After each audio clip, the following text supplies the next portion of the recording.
आषाढी वारीनिमित्त श्री क्षेत्र त्र्यंबकेश्वर येथून निघालेल्या संत निवृत्तीनाथ महाराज पालखी सोहळ्याचे भक्तिमय वातावरणात प्रस्थान झाले आहे। टाळ मृदंगाच्या गजरात आणि विठुनामाच्या जयघोषात हजारो वारकरी या पायी वारीत सहभागी झाले आहेत। पालखी सोहळ्याचे टप्पे आणि स्वागताची माहिती खालीलप्रमाणे आहे।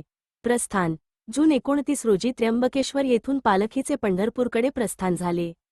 नाशिक सातपूर आगमन वारी नाशिक मार्गे सातपूर येथे दाखल झाली, जिथे महानगरपालिका आणि विविध संस्थांच्या वतीने पालखीचे भव्य स्वागत करण्यात आले। वारकऱ्यांचा उत्साह भर पावसातही वारकरी अनवाणी चालत अभंग गात नाथांच्या भक्तीत तल्लीन झाले आहेत। स्वागताची तयारी पालखी मार्गावर ठिकठिकाणी रांगोळीच्या पायघड्या, फुलांची सजावट आणि विद्यार्थ्यांकडून पुष्पवृष्टी करून स्वागत केले जात आहे। डॅश न्यूज मराठी प्रतिनिधी एजाज शेख।